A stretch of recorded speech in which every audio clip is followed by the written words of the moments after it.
समाना हो गया। मदीना शरीफ में दुकान रखे हुए आंखें तरसती रही, कोई तो दिन होगा जिस दिन हुजूर के चेहरे की जियारत करूंगा, कोई तो साथ आएगी जब मुस्तफा जाने रहमत का चेहरा देखूंगा। उसने कहा एक जमाना बीत गया, आका का दीदार नहीं हुआ, लेकिन आने वाले तेरा शुक्रिया है, तेरी वजह से मुझे मुस्तफा की जियारत हो गई है। का कहना क्या चाहते हो? का जब तुम मेरी दुकान से पलट करके आए, मैं जब सोया हूँ ख्वाब में मुस्तफा तशरीफ लाए हैं और कहा सुन तेरी दुकान का जो पैन है वो मेरी तरफ से लेकर के जा और जा करके अहमद यार का नईमी को दे दे और उससे कह देना तफसीर लिखना शुरू कर दे, कलम तोहफे के तौर पे तुझे मुस्तफा ने दे दिया। वबा नारे तकबीर, नारे रिसालत, मसलके आला हजरत, फैज़ाने आला हजरत, जश्ने दस्तार बंदी अल्लामा मुफ्ती हम्माद साहिब किबला, नारे तकबीर, नारे रिसालत, सुभान अल्लाह। मुफ्ती अहमद इन्हीं के हवाले से बता रहा था मैं। एक खातून आई, कहने लगी हजरत जी मेरे बेटे को अपने पास रख लीजिए। आप फरमाने लगे क्या करेगा? कहने लगी कई जगह पढ़ाने की कोशिश की, पढ़ा नहीं, जहन का बड़ा भद्दा है। तो आप फरमाने लगे माँ मदरसे में जगह फुल है, गुंजाइश नहीं है बच्चों की, सारी दरसगाह फुल है। खातून का जवाब सुने, उसने कहा हजरत अगर पढ़ने की जगह नहीं है तो कम से कम खिदमत के लिए रख ले। क्या करेगा? आप काम कराइए जो चाहे। अब सुनना जरा प्यारे, जो उस्ताद की खिदमत पे मुंह मोड़ लिया करते हैं, जो काम को कहते बेटा पढ़ने नहीं भेजा था, बेटा पढ़ने भेजा था काम के लिए नहीं। अल्लाह अकबर। मां ने कहा हजरत जी कुछ ना सही तो मेरा बेटा तेरे दरवाजे पे झाड़ू देता रहेगा। हजरत ने रख लिया उस जवान को। सारे बच्चे पढ़ा करते थे लेकिन इसकी ड्यूटी ये लगाई, आपने फरमाया मेरे भैंसों का चारा तुझे लाना है, जंगल से चारा काट के तू लाएगा, मेरे जानवरों को दाना पानी तू देगा, घर के अंदर काम तू करेगा, झाड़ू लगाना, सफाई करना, जंगल का काम करना, सारा काम ये करते रहे। वक्त बीतता गया, दरसगाह वाले दरसगाहों में बैठे रहे, ये हजरत के जंगलों में काम करते रहे। अब जरा सुनना प्यारे, जब वो वक्त आया कि जिनकी तालीमें मुकम्मल हुई है उनको सनद से नवाजा जाना है, उनके सरों पे पगड़ी बांधी जानी थी। अल्लाह अकबर। हजारों का मजमा था, जुमला आशिकान का मजमा था। आपने देखा जितने भी फारिकीन थे सारे मिंबर पे बैठे हैं, लेकिन ये खिदमत गुजार नीचे सिमटा हुआ बैठा है। फारिकीन के कपड़े नए थे, उनके चेहरे पर चमक दमक वाला लिबास था, लेकिन ये जो बैठा था खादिम पुराना लिबास। अल्लाह अकबर। मुफ्ती अहमद यार खान ने जब ऐलान की बारी आई है माइक पे खड़े हुए, कहते फरागत वाले बच्चे आ जाएं और दस्तार ले लें। जब सारे बच्चे आने लगे आपने बरजस्ता कहा था ओ लोगों इनकी दस्तार बंदी बाकी के उलमा करेंगे और मैं सिर्फ एक की दस्तार बंदी करूंगा। का हजरत वो कौन है जिसकी आप दस्तार बंदी करेंगे? आपने उस खादिम की तरफ देखा जो हजरत के जानवरों को चारा डालता था, खेत में काम करता था। फरमाया क्यों बैठा है, उठ के आ जा। उसकी आंख में आंसू आ गए, कहने लगा हुजूर मैं कभी दरसगाह में नहीं बैठा, कभी मैंने एक हर्फ नहीं पढ़ा है, किस चीज की सनद दी जाएगी, क्या किया जाएगा? फरमाया आजा यार, जितनी वफा तूने निभाई है इतनी वफा तो किसी ने नहीं दिखाई है। अल्लाह अकबर। मुफ्ती अहमद यार खान नईमी ने सारे फारिकीन के सर पर और दूसरे उलमा से पगड़ियां बंधवाई, लेकिन उसको बुलाने के बाद आपने खड़ा किया है, वो भी रो रहा है, हजरत भी रो रहे हैं, एक एक पल देते जा रहे हैं, आंसुओं की बारिश होती जा रही है, रोते जा रहे हैं, दस्तार बंदी करते जा रहे हैं। जब पगड़ी मुकम्मल हो गई मत्था चूम के कहा था यार एक वादा कर ले। का कौन सा वादा? मुझे छोड़ के जाएगा तो नहीं? ये जितने फारिग हो रहे हैं इनमें से शायद कोई पलट के ना आए, मैंने तेरी दस्तार बांधी है, कहीं तू मुझे छोड़ के तो नहीं जाएगा। मगर खादिम भी कैसा खादिम था, कहता हजरत जी ये कुछ पल्ले बांध चुके हैं इसलिए जा रहे हैं, मैं तो खाली आया था, तेरे सिवा है कौन मेरा, जाऊंगा तो कहाँ जाऊंगा?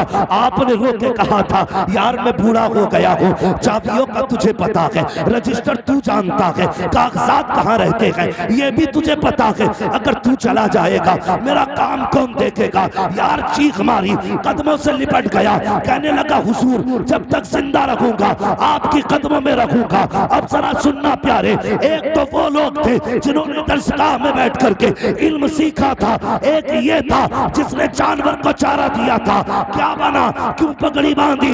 उस दौर के उलमा कहते हैं जब हम किसी मसले में अटक जाते थे और हल नहीं होता था तो हजरत के इस खादिम के पास जाकर के वो मसला हल कराया। बाबा नारी तकबीर, हाथों को उठाकर नारा लगाए, नारी तकबीर, नारी रिसालत, मसलके आला हजरत, फैजाने आला हजरत, जश्ने दस्तार बंदी अल्लामा मुफ्ती हम्माद साहिब किबला, नारी तकबीर, नारी रिसालत। माशाअल्लाह माशाअल्लाह। किताबों वाले अटक जाते थे, वाह वाह, वहां से ये नजर वाला काम करता था। जिस मसले पे उलमा अटक जाते थे हल नहीं होता था, फिर वो कहते हम इकट्ठा होके इनके पास जाते थे, ये मसला हल नहीं हो रहा है, तो कहते ऐसा लगता था जैसे जबान इनकी होती थी और इल्म जो होता था वो नईमी साहब कबला का होता था। भाई ये उस्ताद की नजर करम है। कभी खिदमत से जान नहीं बचानी है, काम से जान नहीं बचानी है। तुझे क्या मतलब यार उस्ताद क्या करा रहा है, तू तो हवाले कर दे, उस पे छोड़ दे तू। मैं कहता हूं कभी कभी 50 साल की मेहनत से वो इल्म नहीं आता जो उस्ताद की 2 मिनट की दुआएं तकदीर बदल देती है। और इन जो फारिग होने वाले बच्चे हैं और या और जगह से भी आपके बच्चे फारिग हुए होंगे या जिनके हो चुके हैं, उनसे एक गुजारिश है, ये मत समझना तुमने 500 रुपए और एक जोड़ा देकर के उस्ताद की मेहनत का हक अदा कर दिया। ये मत सोचना कि तुमने 500 रुपए देकर के जो उस्ताद ने आपके बेटे को हाफिज बनाया है उसका हक अदा हो गया। अगर अपने बदन की खाल उतार के जूता बना के अपने बेटे के उस्ताद को पहनाओगे ना, तब भी उस्ताद के एहसान का हक अदा नहीं हो सकता। इसलिए कभी भी असातिज़ा इकराम की खिदमत, काम और उनके अहकाम से कभी गर्दन नहीं मोड़नी है, फर्माबरदारी करना। मैंने कहा कभी कभी मेहनतें वो नहीं देती हैं जो दुआएं दे दिया करती हैं, ये मामलात होती हैं। मैंने कहा कि इल्म कभी मेहनत से हासिल नहीं होता, इल्म जो हासिल होता है वो उस्ताद की इनायत से हासिल होता है, उस्ताद की इनायत से हासिल होता है। अल्लाह सलामत रखे। आज तो अल्हम्दुलिल्लाह लड़कियों का इदारा भी कायम कर रखा है। हम लोग ज्यादातर बेटों को ही पढ़ाते हैं, बेटियां पढ़ाने पे ध्यान नहीं। सिर्फ ये सोचते हैं ना यार बेटे को पढ़ा लो यही काम आएगा, यही जनाजा पढ़ाएगा और यही देखो भाई रोटी भी खिलाएगा। बेटियों का क्या पढ़ाना, वो तो पराया धन है, पढ़ेंगी चली जाएंगी।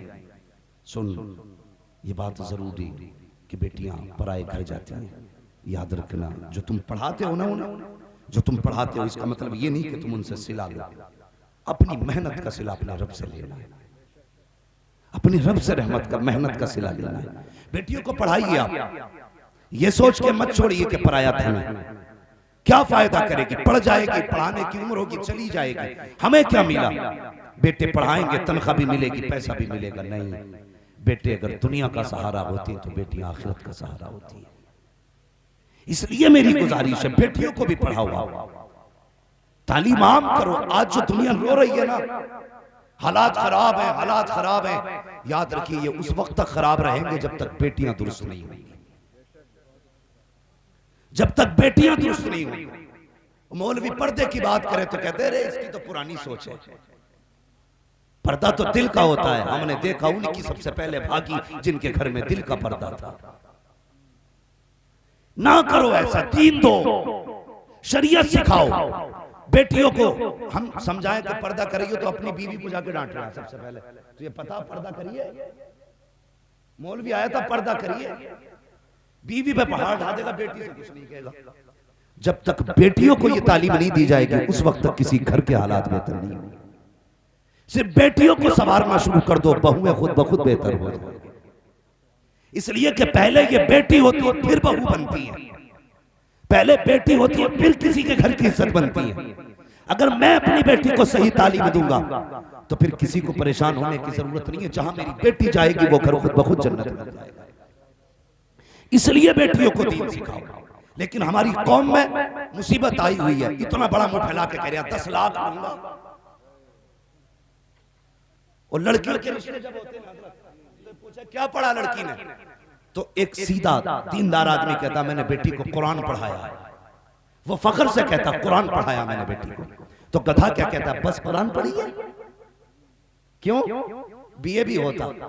अच्छा, ये ख्यालात जब तक 8-10 डिग्री ना देख लें, हम घर के लिए बहू का इंतखाब ही नहीं करते हैं।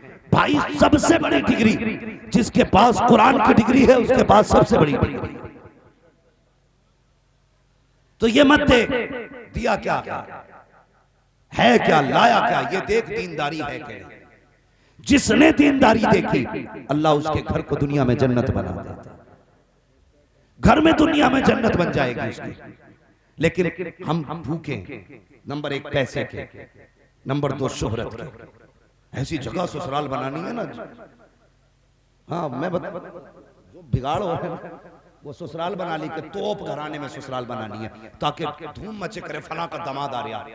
क्यों, अगर बड़े का दामाद हो जाएगा तो तेरे पैर रखने से जमीन पर धमक पैदा हो जाएगी।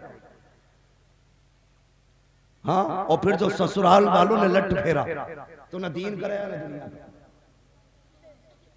तो इतनी बड़ी ससुराल ढूंढ जावे बराबर की, देख जिसे झेल सके। हाँ, वरना तोप का मुंह तो किधर भी हो सकता है, लड़ने वाले की तरफ भी और मारने वाले की तरफ भी। तो ये मत देख धमक वाली ससुराल हो, ये देख बेटी दीनदार होनी चाहिए, वो जिसे शरीयत मुस्तफा की हो, वो जिसे निजाम मुस्तफा के उसूल मालूम हो। ऐसी बहू लेकर के आ जिसे कुरान पढ़ना आता हो, ऐसी बहू लेकर के आ जिसकी जबान पे दुरूद का वजीफा रहता हो, ऐसी बहू लेकर के आ जो तेरे डर से नहीं खुदा के डर से जिंदगी गुजारती हो। खुदा की कसम खा के कहता हूँ, अगर बेटियां नेक बनाओगे, दीन की तालीम दोगे, जैसे उनका कदम तुम्हारे घर के अंदर आएगा कदम उनका होगा, करम खुदा का आना शुरू हो जाए। हाँ, अब बताओ क्यों बेटियों को आलिम नहीं बनाना चाहता कोई? इसलिए कि हम जो देखते हैं ना आलिमों को पसंद ही नहीं करते। दीनदार बेटियों को रगबत ही नहीं है करने की। नहीं नहीं, वो कोई करेगा ही नहीं, आलिमा बना के फायदा क्या। नहीं, बनाइए बेटियों को आलिमा। अगर बेटियां नेक होती तो बदले में अल्लाह बेटी के बाप को भी जन्नत अता फरमाता। वो करीम है और उसके यहाँ कोई कमी नहीं है। वो कहता जब लानत देता हूं तो 7 पुश्तों तक टेढ़े कर देता हूं, और जब रहमत देता हूं तो कयामत तक सिलसिला जारी रखता हूं। उसकी रहमत की कोई हद नहीं है, लानत की हद है, रहमत की हद नहीं। रहमत की हद नहीं, एक पे कर दे रहमत तो फिर कयामत तक चलती है। तुम नहीं देखते लोगों की 7वीं पुश्त में कोई वली पैदा हुआ था, अब तक लोग ठाट के साथ जी रहे हैं। करम एक पे हुआ था, कयामत तक लोग खाते रहे। और तुम्हें पता है लानत एक पे हुई थी, नस्ल ही मिटा डाली। यजीद पे लानत बरसी, नाम ही मिट गया। हाँ, मसला ही खत्म कर दिया उसने। तो रहमतों को कोई हद नहीं है, उसकी कोई हद नहीं है रहमतों की। बेटियों को आलिमा बना हुआ, और बेटी मैं मुबारकबाद पेश करता हूं अल्लाह ने जिन्हें बेटे दिए हैं, उनसे भी इनकार नहीं। लेकिन बेटियां भी रब की बहुत बड़ी रहमत होती है। बेटियां रहमत होती हैं। अभी कुछ दिन पहले की बात है, और बच्ची ने बताया कि हज़रत मैं जब कुरान लेके बैठती हूँ ना तो मुझे ऐसा लगता है कि कुरान के सफ़ों में मेरे बाप का चेहरा है। मैंने कहा फिर? कहती जब भी कुरान पढ़ती हूँ ना, हाथ उठाती हूँ तो मैं हर रोज अपने बाप के लिए दुआएं मग़फ़िरत करती हूँ। मैं मर्द हूं एक, मैं अपनी फितरत समझता हूं, आप भी अपनी फितरत समझते हैं। हम लोग कितने अपने बाप दादा के लिए साले सवाब करते हैं?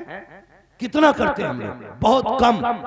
लेकिन बेटियों का बड़ा अजीब रिश्ता होता है।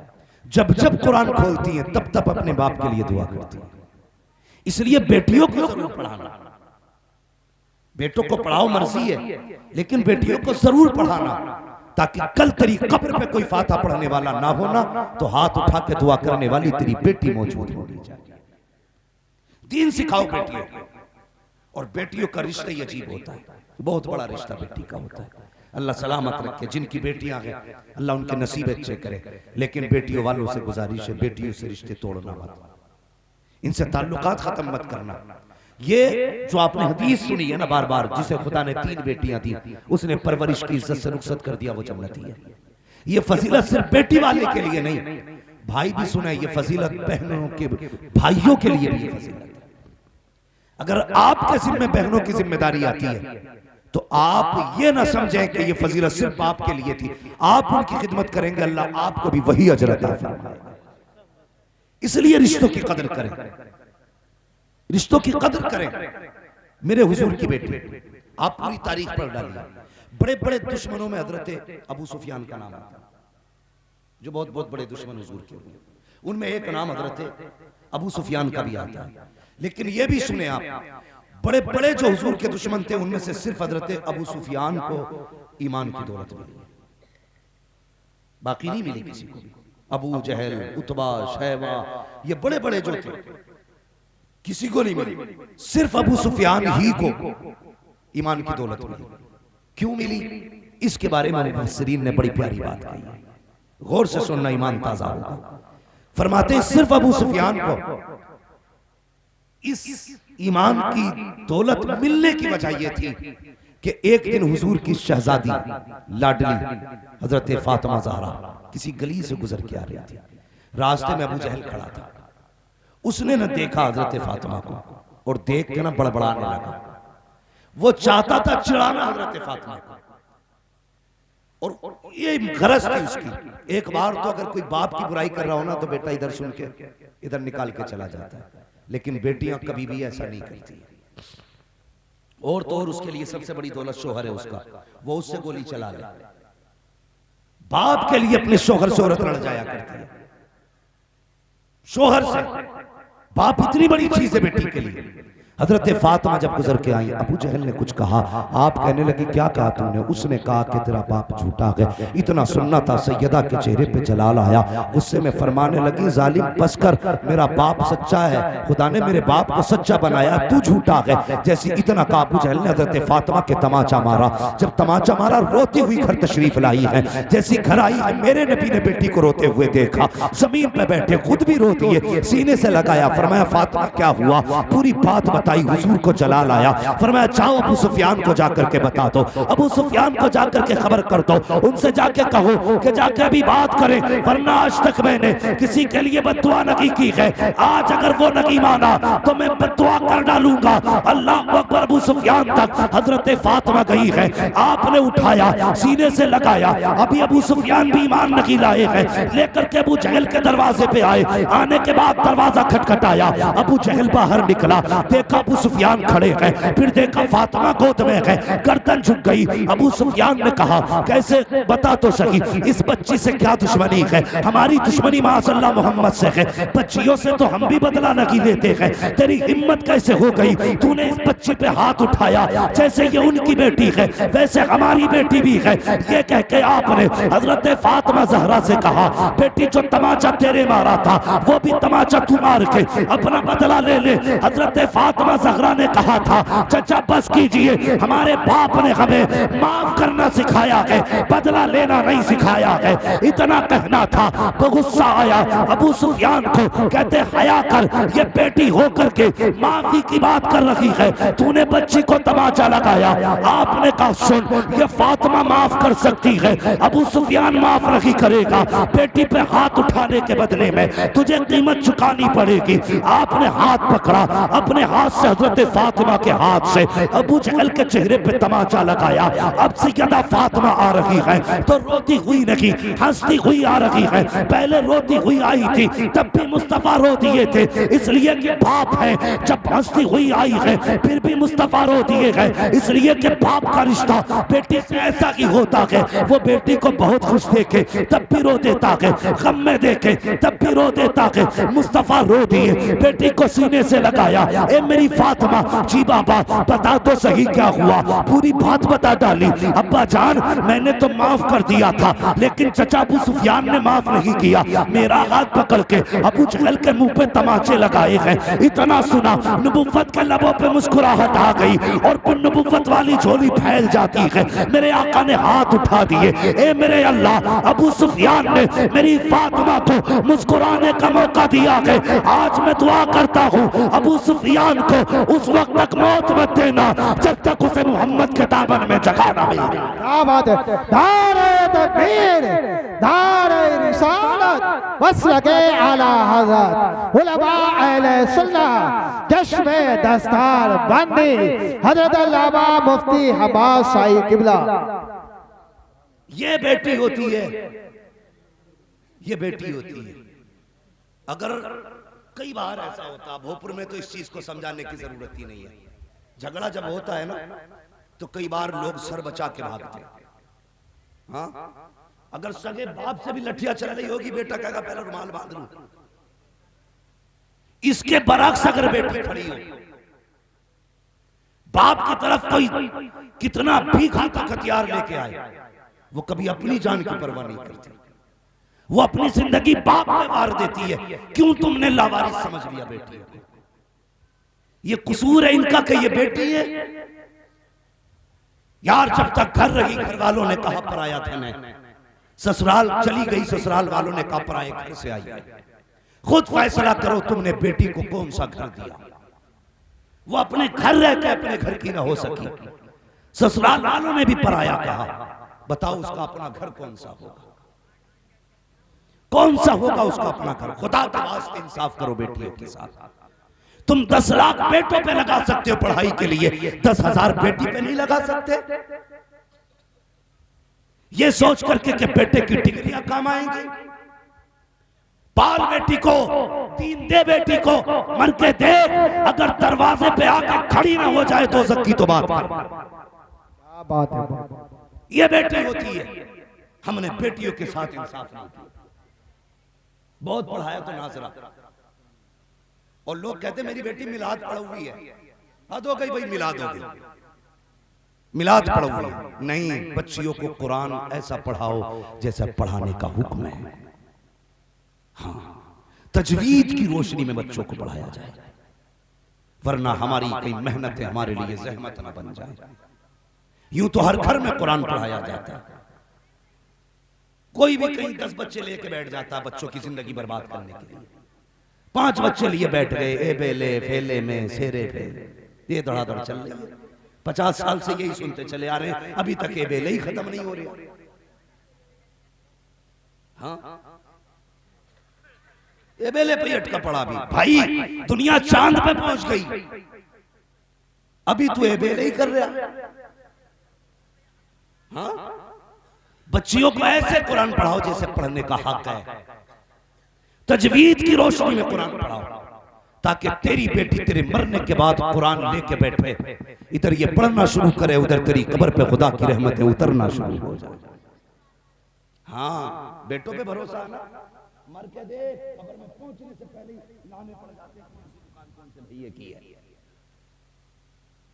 हाँ, पहले ही बुलाओ मुखिया को, अभी कफन नहीं आया बाप का। मुखिया को बुला के कहता कान में, कह रहा देखो दुकान, ध्यान रखिए दुकान मुझ पे ही आनी चाहिए, ये जो चौराहे में है। ये बेटों की कड़वी हकीकत है। ये मरते ही नहीं, जायदाद पे झगड़ा करते हैं, लेकिन जिंदगी भर बेटियों को तुम पराया पराया कहते रहे, बर्दाश्त करती रही। जिंदगी भर तुमने पराया होने का ताना दिया, कभी उसे हक भी वो नहीं दिया तुमने जो देना था बेटी को।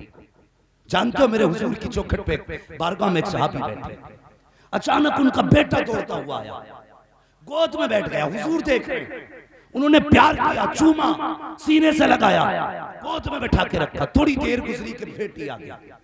बेटी भी छोटी थी। जब वो आई ना, हुजूर ने देखा वो सहाबी अपनी जगह से उसके लिए उठे भी नहीं, जितना बेटे के लिए किया था। सीने से भी नहीं लगाया, प्यार भी नहीं किया। बेटी उसका प्यार अपनी जगह, लेकिन बाप ने प्यार नहीं दिया। और बाप ने बेटे को गोद में बिठा रखा था, बेटी नीचे बैठा दी। बस फिर क्या था, हुजूर के लहजे बदल गए, तेवर बदल गए, नबुव्वत की तबीयत में तब्दीली आ गई। हुजूर ने फरमाया तूने बेटी के साथ इंसाफ नहीं किया। यह जुमला मेरे हुजूर का था, तूने बेटी के साथ इंसाफ नहीं किया। क्या खता हो गई हुजूर? मेरे आका ने फरमाया बेटा आया तो तूने मत्था चूमा था, बेटी आई तो तूने सीने तक से नहीं लगाया। इतना सुना सहाबी थे, तड़प गए, कहते आका वादा करता हूं आज के साथ कभी बेटी के साथ ना इंसाफी नहीं करूंगा। तुझे क्या लगता है बेटियों को महरूम करके लावारिस बना के इल्म इसलिए नहीं दिया पराए घर जाएंगी, और हमने हक इसलिए नहीं दिया कि फला दामाद खाना चला जाए। वो भाई मर के देख, अल्लाह जर्रे जर्रे का हिसाब लेगा। बेटियों के हुकूक दिया करो। अगर ये बच्ची हैं, इन्हें इल्म दिया जाए, तालीम दी जाए, अच्छे घरों में रिश्ते किए जाए, सोच समझ के हाथ में हाथ दो। तुम जो देखा करते हो दामाद ऐसा होना चाहिए जिसकी 10-20 लाख की इनकम हो, ऐसा दामाद होना चाहिए। 60-70 बीघे जमीन नाम में आती हो, लात मार दे ऐसी दौलत को। 70 बीघे जमीन तो भौड़ों में बिक जाया करती है, एक चुटकी में 70 बीघे में आग लग जाती है। कसम खुदा की कभी दौलतों से पूर नहीं पड़ती है, घरों में पूर पड़ती है तो खुदा की रहमतों से पूर पड़ा। हम भी कम नहीं, हमें भी दामाद वही चाहिए जिसके हिस्से में 60-70 बीघे जमीन हो। अबे वो दामाद देख जो दीनदार हो, जो शरीयत वाला, जो दीन वाला हो, ऐसा दामाद दे जिसे शरीयत आती हो, वो तलाश कर।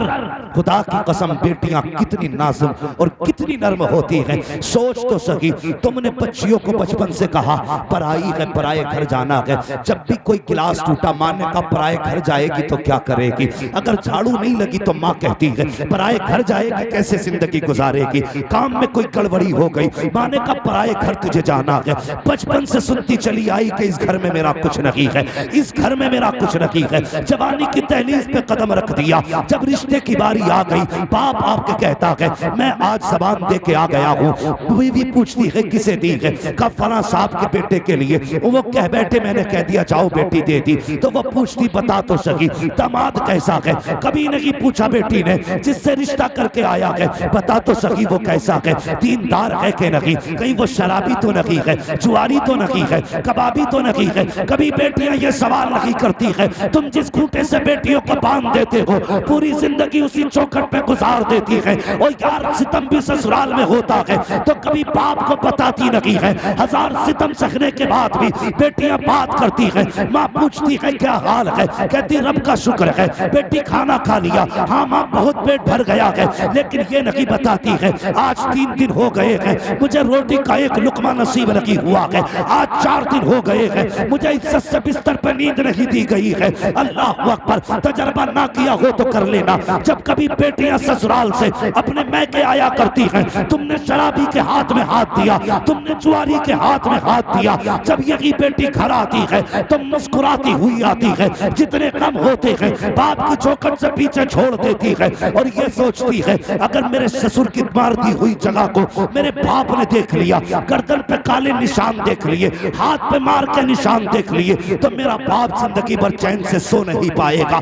ये सोच करके बेटियां कभी बाप से अपना दर्द नहीं बताती है।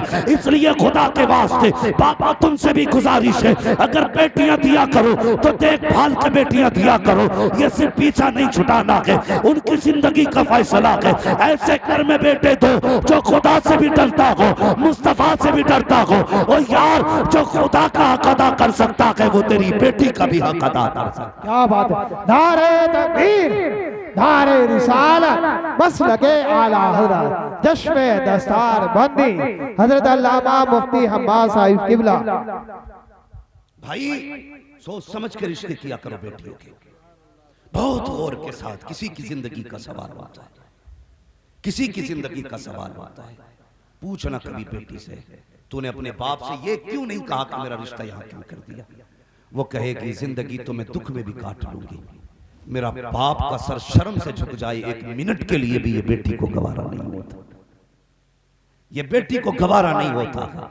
एक मिनट के लिए भी बाप का शर्म से सर झुके। वो कहती मैं चाहती तो रिश्ता खत्म कर देती, मैं चाहती तो शादी तोड़ देती, लेकिन मेरे बाप की पगड़ी की इज्जत चली जाती। सिर्फ इसलिए बेटियां इनकार नहीं करती हैं। सोच समझ के इसलिए फैसले किया करो। बच्ची पैदा हुई खुदा की रहमत है, पढ़ाइए बेटियों को, बहुत बड़ा इनाम बेटी है, बहुत बड़ा पढ़ाइए उन्हें। जब वो दीन हासिल करेंगे और शरीयत के मुताबिक अमल करके जब कब्र में पहुंचेंगी, अल्लाह फरमाएगा फिक्र न कर मैंने तुझे भी जन्नत दे दी है, तेरे सदके में तेरे बाप को भी जन्नत दे दी। वो तुमने नहीं सुना? वो एक सहाबी थे, सफर पे जाने लगे, सफर पे जाने लगे। तवज्जो है भाई, इधर वाले लोगों से बड़ा डर लग रहा है। इधर वाले तो माशाल्लाह बेदार है, क्योंकि इधर सारे जवान बैठे, इधर सारे बुजुर्ग बैठे। अभी नींद तो नहीं आ रही भैया? नौजवानों, अगर बहन की जिम्मेदारी आए ना तो कदम पीछे मत हटाना। बेटी की जिम्मेदारी आए पीछे मत हटाना। बेटियों को दीनदार बनाओ। असल आखिर दुनिया में 60 साल 70 साल मरना नहीं है। अगर 70 साल जी भी गया तो यूं किरड़ किरड़ के चलेगा, क्या फायदा? 60 में ही निकल लिए, मगर जिंदगी से कभी किसी का पेट नहीं भरता। 110 साल उम्र हो जाए फिर भी पूछो अब्बा जिएगा तो जूता उठा के मार देगा, भले खुद ना उठा जाता कि अभी उम्र ही कितनी हुई है मेरी। सबको जिंदगी प्यारी है, सबको जिंदगी, लेकिन बेटियों को दीन दे जाए, बेटियों को शरीयत दे जाए। कल अगर किसी की बेटी पर्दा करती है ना, भले गरीब की हो, तो लोग कहते हैं फलां की बेटी कितनी शरीफ है। यार सच कहता हूं, 1 लाख लोग सलाम करें ना तब भी उतनी इज्जत नहीं होती है जितनी बेटियों के किरदार की वजह से बाप की इज्जत ऊंची हो जाती है। इसलिए बेटियों को दीन सिखाए। वो जाने लगे परदेश, बीवी से कहने लगे देख परदेश जा रहा हूं, मेरी इजाजत के बगैर कदम मत निकालना चौखट से। कह गए, तवज्जो है ना? चले आगे जरा कह दे या रसूल अल्लाह, माशाअल्लाह, अल्लाह सलामत रखे। लगा कि आप बोलना भी जान रहे हैं, बेदारी जरा सारे कह दे या रसूल अल्लाह। हाँ, जिन लोगों पर टोपी नहीं है इंशाअल्लाह अल्लाह करे अगली बार जूते की जगह टोपी खरीदेंगे। ठीक है जवानों, टोपी जरूर खरीदेंगे इंशाअल्लाह।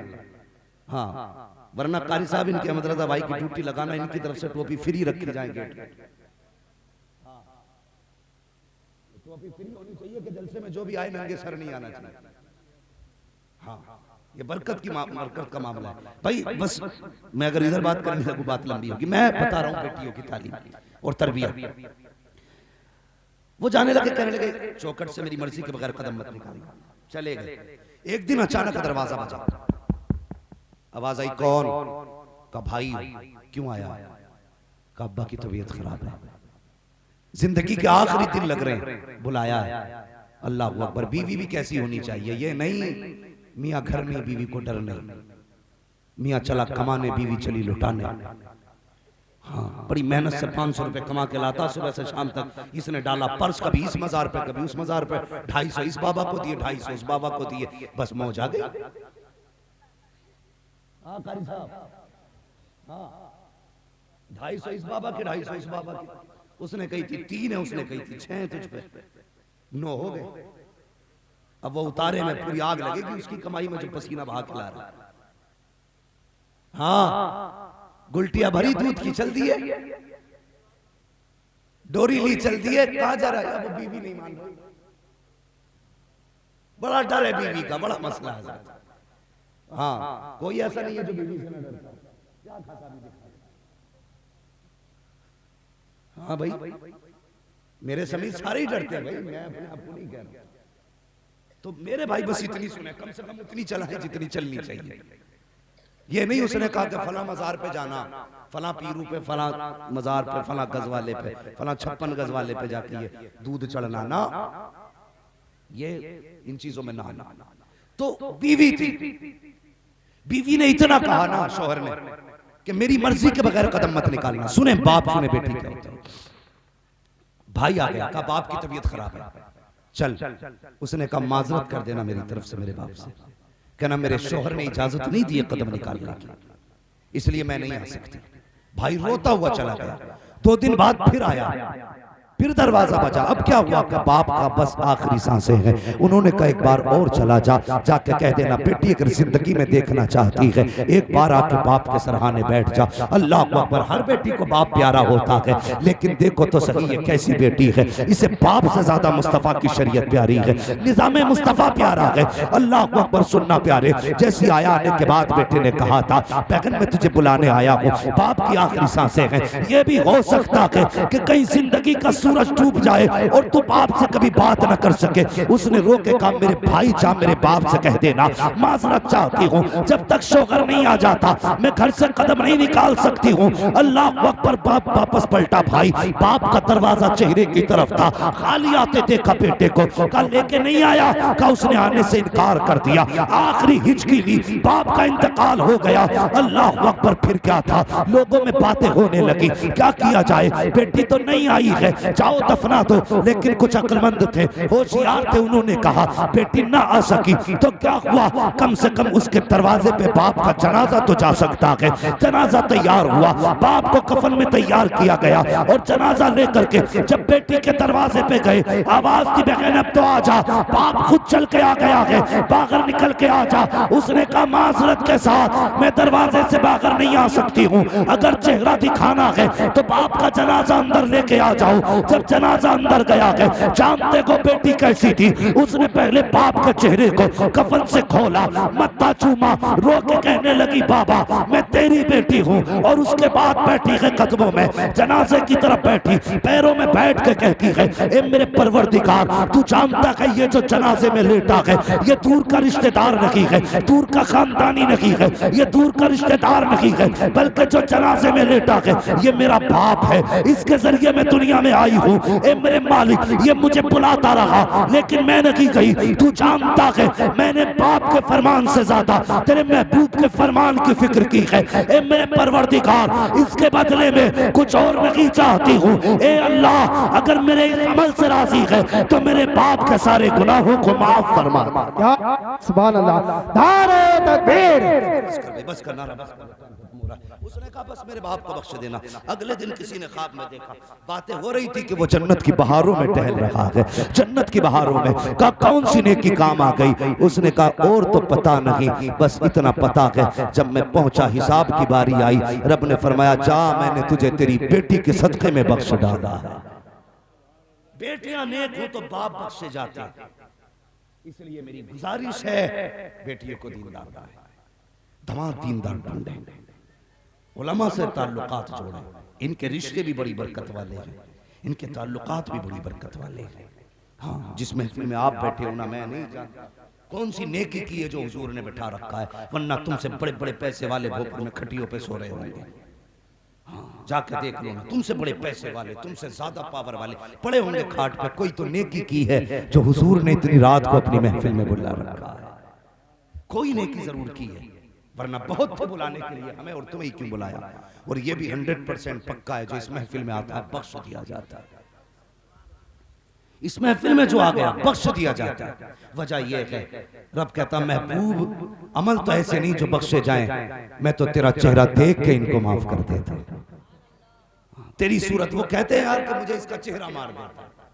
कभी औलाद गलत भी होती है ना, तो लोग कहते हैं बाप का चेहरा मार देता है यार, हम तो इलाज कर देते, लेकिन बाप का चेहरा मार जाता है, फला का चेहरा मार जाता है। तो चेहरे होते हैं, हम ऐसे नहीं थे, एक वक्त की रोटी भी दी जाती है हमें, लेकिन रब कहता महबूब मैं तेरा चेहरा देख के इनको माफ कर देता हूं, मैं तेरे चेहरे की वजह से बख्श देता हूं। समझते हैं मेरी बात जो है? इसलिए ये महफिल है हुजूर की महफिल। अल्लाह फरमाता सारी बख्श दिए। फरिश्ते कहते मालिक कुछ तो खाली देखने ही आए थे, एक तो निकल के ही जा रहा था, बैठ ही गया। रब ने फरमाया मैं उसकी नीयत को देखूं या मदीने वाले की मोहब्बत को देखूं। उसकी महफिल में बैठे इसलिए बख्श दिए गए। असल है इस बख्शिश को बचा के रखना। बख्शे तो हर जलसे में जाते हो, लेकिन अगले दिन सुबह हुई, मस्जिद में गए और निकल कर कहने लगे इमाम समझ में ना आया, अंगूठा हिल गया, पैर हिल गया, टांग हिल गई, वो इधर को देख रहा था। ये बता तू अपनी पढ़ लिया था कि उसे टीप रहा था? हाँ, ऐसे देखे नजर जमा के भाई अपनी पढ़। तो जब हमने निकलते चुगली और ग़ीबत और बुराई शुरू कर दी तो जन्नत बची। रात को बख्शे गए थे, सुबह से फिर रजिस्टर खुल गया। इसलिए इसे बचाना चाहिए। हम दुआ करें अल्लाह हमें बख्शे और हमारी बख्शिश की हिफाजत करने की हमें तौफीक भी बख्शे। ये दुआएं करो। तो बेटों को भी पढ़ाइए, और पढ़ाओगे बेटियों को, बेटों को भी पढ़ाइए और बेटियों को भी पढ़ाइए। बेटे पढ़ेंगे शायद सिर्फ जिंदगी का सहारा बने, बेटियां पढ़ेंगी तो आखिरत का सहारा बन जाएंगे। इसलिए बेटियां भी पढ़ाइए और बेटे भी पढ़ाइए। जब रिश्ते किया करो तो दीनदार देख के किया करो। हाँ, अल्लाह वाला बंदा ढूंढा करो। मैं ये नहीं कहता सनद ला पूरी मुफ्ती की। हाँ, कपड़े और चेहरे ही मिला लिया कर। चेहरे पे दाढ़ी है, बदन पे कुर्ता पजामा है तो समझ लेना हुजूर का वफादार है। ऐसे देख के रिश्ते कर दिया कर। अल्लाह ताला हमारे घरों को अपनी रहमतों से मालामाल फरमाए। कुल हल यस्तविल लदीना यअलमून वल्लदीना ला यअलमून। महबूब आप फरमा दीजिए जानने वाले और ना जानने वाले बराबर नहीं है। भौंक मत, कुत्ता न बन, क़यामत के दिन पता चलेगा। अल्लाह हुक्म देगा जाओ फरिश्तों कुरान वालों को इकट्ठा करो। वो कहेंगे या अल्लाह आदम से लेकर आखिरी पैगंबर तक सबकी उम्मतें हैं, कोई बैज नहीं, कोई लिबास नहीं, कोई पट्टा नहीं, कोई ड्रेस नहीं, कोई चिप्पा नहीं, कोई हेडिंग नहीं, कोई लाइन नहीं, कैसे पहचानेंगे कुरान वाले? रब फरमाएगा चेहरे इनके मुंह सूंघो जाकर के, जिसके मुंह से कुरान की खुशबू आ रही होगी वही कुरान वाला होगा, जिसके मुंह से मुश्क की खुशबू आएगी वही कुरान वाला होगा। तो ये तो हुए कुरान पढ़ने वाले। अब बचे वो लोग जो इनकी खिदमत करते हैं, इन्हें खाना खिलाते हैं, इन्हें इज्जत देते हैं। ओ कभी कुरान वाला देखा करो, मुख्यमंत्री भी है ना, उठ के खड़ा हो जाया कर। तू नहीं जानता सारी दुनिया की दौलत एक तरफ और कुरान की दौलत एक तरफ, बराबर नहीं हो सकती। फिर भी इनके लिए उठ के खड़ा हो जाया कर, ये सोच के नहीं सफदर हाजी जी का बेटा है, ये सोच के नहीं कि रिजवान का भाई है, ये सोच के नहीं कि इनका खानदानी है, ये सोच के खड़ा हो जाया कर मेरे नबी के दीन का वारिस आ गया है। ये सोच के खड़े हुआ करो, फिर रहमतें भी मिलेंगी, मुस्तफा की तरफ से मोहब्बतें भी मिलेंगी। हाँ, जो मारे फिरते हैं ना, बरकत नहीं हो रही। एक परसों मुझे मिला कल होटल, उसने कहा महीने में 3.5 लाख की इनकम है, सारे खर्चे काट के, लेकिन फिर भी बरकत नहीं हो रही, फिर भी बरकत नहीं हो रही। मैंने कहा भाई कभी कभी बैठते हो? उसने कहा हमारे मोहल्ले में कोई मदरसा ना। मैंने कहा जा वजीफा याद रख, तू 3.5 लाख रुपए में भी बचत नहीं कर पा रहा है, उसमें से ना थोड़ा सा पैसा निकाला कर और उसके जरिए उस पैसे से ना कुरान वालों की दावत महीने में सिर्फ एक बार कर लिया कर, फिर देख अल्लाह कितनी बरकत अता फरमाएगा। तो नसीब वाले जो इन्हें खाना खिला रहे हैं, इस पे बात करें तो बड़ा वक्त चाहिए। इनको खिलाने की बरकत है, इनके साथ चलने की रहमत है, इनसे मुलाकातों की बरकत है। हाँ, इनसे मुसाफों में अल्लाह कितना राजी होता है। तो कोशिश ये करें हमें इल्म से ताल्लुक रखना है, इल्म वालों से ताल्लुक रखना। अगर आलिम ना बन सके तो उलमा से प्यार करें, खुद नहीं पढ़ सके, उम्र नहीं मिल सकी पढ़ने की, तो पढ़ने वालों पे खर्चे किया करो। क़यामत के दिन अल्लाह इन्हीं की खिदमत के सदक़े में जन्नत अता फरमाएगा। करेंगे इंशाअल्लाह ये काम? बोलो इंशाअल्लाह। आप तो भोपुर के ही है ना भैया? हाँ, भोपुर के ही हो आप भी, तो भोपुर वालों अपने भोपुर वालों से मेरी तरफ से इतना कह देना, हाँ इतना कह देना कि कुरान खानी तो कराया करते हो, कभी मदरसों के चक्कर भी लगा लिया करो। सिर्फ अपनी गरज के लिए इस्तेमाल मत कर, कभी इनके लिए भी इस्तेमाल करो। क़यामत में ये ना पड़े कि इसने कुरान खानी कराई थी, ये भी कहते मालिक इसने हमें मोहब्बत से देखा भी था, हमने इसने हमारी जरूरतों का ख्याल भी किया था। हुजूर भी कहते हैं हाँ ये वही है जो अब्बा की बरसी पे कुरान खानी भी कराने आया था और मेरी महफिल में ये इज्जत के साथ बैठ के जिक्र सुनने के लिए भी आया था। हाँ, ये भोपुर की तरफ से गालिबन सबसे बड़ा इससे पहले हाँ नाजिर भाई ने 500 रुपए दिए थे। मसला कोई नहीं है, मैं चंदा नहीं कर रहा हूँ, ये मोहब्बत है जिसने जो दे दिया, अल्लाह सलामत रखे। बहरहाल मेरे भाइयों दीन से जुड़िए, जोड़िए यार। कब तक लड़ोगे, कब तक लड़ोगे? ढेला दूर नहीं, उसकी ढांगे कटती देख लिया करो, उससे ज्यादा तेज उम्रें कट रही है। दीन वालों से मोहब्बतें कर जाओ, अपनी नस्लों में मोहब्बतें पैदा कर जाओ, कुरान वालों की मोहब्बतें पैदा कर जाओ। नसीब वाले हैं जिसने अपने पीछे कुरान पढ़ने वाला छोड़ दिया है, जिसके पीछे कुरान पढ़ने वाला है। वरना याद रखना, जायदाद छोड़ के जाओगे औलाद डांस करेगी, 100 रुपए नहीं देगी तेरी छोड़ी हुई जमीन में से मस्जिद में, तो 10 करोड़ की इकट्ठी कर जा, कोई नहीं देने वाला। अपने हाथ से नेक काम कर जाओ, अपने हाथ से दीन के लिए खर्च कर जाओ। एक बेटा आलिम बना जाओ, एक बेटा कारी बना जाओ। बताओ कारी अब्दुल मुत्तलिब 10 साल में कितने हाफिज बने होंगे? बहुत ज्यादा। मैं हिंदुस्तान के जिस कोने पे जाता हूँ मुझसे लोग कहते हैं तुम्हारे अब्बू ठीक है, तो मैं अपने अब्बू के बारे में सोचता हूँ, उससे पहले देखता हूँ ये भी जानता है। जिस कोने में चला जाऊं, 4 दिन पहले बंगाल में था, पीछे से एक मौलाना आके कहने लगे सफेद दाढ़ी आपके वालिद कैसे हैं? मैंने कहा वो तो ठीक है, आप बताइए आप कैसे जानते हैं? कहने लगे वो हमारे उस्ताद लगते हैं। ये बताइए एक बंदा शाहपुर में, वो भी शाहपुर जैसी जमीन, शायद हमारा जैसा होता, छोड़ के भाग गया होता। हाँ, पैदल ढेला के सफर करना, उसके बावजूद भी दीन फैलाया। इतना दीन फैलाया, दुनिया के जिस कोने में चले जाएं, हम जहां तक जाते वहां तक मिल जाते हैं। अकेलों ने पढ़ाया। फिर बताओ मेरे दादा का नसीब कैसा होगा। उन्होंने एक बेटा पढ़ाया, एक ने 10,000 पढ़ाए, 10,000 ने फिर 10 लाख पढ़ा दिए होंगे, सारा सवाब जाके उनके खाते में। हाँ, हाजी सफ्दर ने एक अब्दुल मुत्तलिब बनाया, एक अब्दुल मुत्तलिब ने सैकड़ों अब्दुल मुत्तलिब बनाए होंगे। फिर वो जितने पढ़ाएंगे जाकर के सबका सवाब आकर के इकट्ठा इनके खाते में गिरेगा। तो यार इसलिए एक बेटा कम से कम पढ़ा जाओ ताकि कयामत के दिन तुम्हारी मौज आ जाए, मौज आ जाए, मौज। हाँ हाँ, वरना खाली तीजे की फाता पे भरोसा मत करिए, यहाँ तो चने भी खटाखट डाल। हाँ, शाहपुर में मेरे ख्याल से 1.25 क्विंटल भी कम पड़ जाते हैं चने। थोड़ी मुसीबत हो गई मरने वाले की ओर। 1.25 क्विंटल में 1.25 लाख चना, 1.25 लाख में तब कलमा नहीं हो रहा, इसलिए कि जो भी लाए मुट्ठी भर भर के लौट दे। उम्मीद मत करियो कि ये पूरी कलमे पढ़ के जा रहे हैं। अल्लाह तौफीक दे तो अपनी जिंदगी में तस्बीह पे पढ़ के मत रहिए, मस्जिद में जो होगा देखा जाएगा, लेकिन अपने जीते जी भी पढ़ लिए। अपने पीछे कुरान वाले छोड़ो। लोग कहते बड़ी शान की जिंदगी गुजारी है, 4 प्लाट छोड़े, 3 बिल्डिंगें छोड़ी, 5 फैक्ट्रियां गई, ये बिजनेस है, 4 बेटे थे, चारों पैरों पे खड़े कर दिए। अल्लाह अकबर, ये कामयाबी नहीं है, चारों पैरों पे खड़े कर दिए। एक बेटा ऐसा छोड़ जा जो तेरे बात हुजूर की बातें करे, कुरान की बातें करे, दीन की बातें करे। एक ऐसा छोड़ जा कि जो दुनिया को कुरान सिखाए, मर के कब्र में पहुंचेगा, फरिश्ते कहेंगे मुबारक हो, जमीन की वजह से नहीं बल्कि मुस्तफा के दीन की वजह से होगा। सुभान अल्लाह। नारे तकबीर, नारे रिसालत, मसलके आला हज़रत। कुल हल यस्तविल लदीना यअलमून वल्लदीना ला यअलमून। महबूब आप फरमा दीजिए, जानने वाले और न जानने वाले बराबर नहीं है। उलमा की बहरहाल इज्जत करें, कदर करें। इल्म उन्हीं की नस्लों में आता जो उलमा की कदर करते हैं। जो उलमा की कदर नहीं करते उनकी नस्लों में इल्म नहीं आया करता है। इसलिए बच्चों को दीन सिखाएं, मदरसों से जुड़ें, खुद को भी जोड़ें।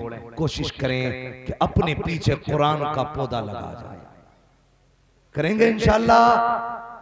बेटों के साथ साथ बेटियों को भी पढ़ाएंगे। शादी कैसी लड़की से करोगे? दीनदार से। क्यों नहीं बोल रहे? जहेज के चक्कर में नहीं बोल रहे।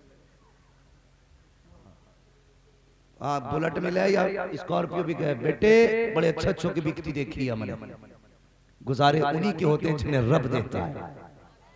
हमने बड़ी 4 पहिया, आलम भाई भी शायद जानते होंगे, मैं जो कहने जा रहा हूं, मैंने देखा 4 पहिया ले लिया, 8 दिन बाद बेच लिया, कह रहा पेट्रोल डालने का पैसे ही नहीं। ये हालात है। और देख, दीनदार बेटी लेके आ, अल्लाह उसके नसीब से तेरे घर में 10 गाड़ी खड़ी कर दे। हाँ, 10 गाड़ी उसके कदम से हो जाएंगी। तो कभी चक्कर में मत पड़ना।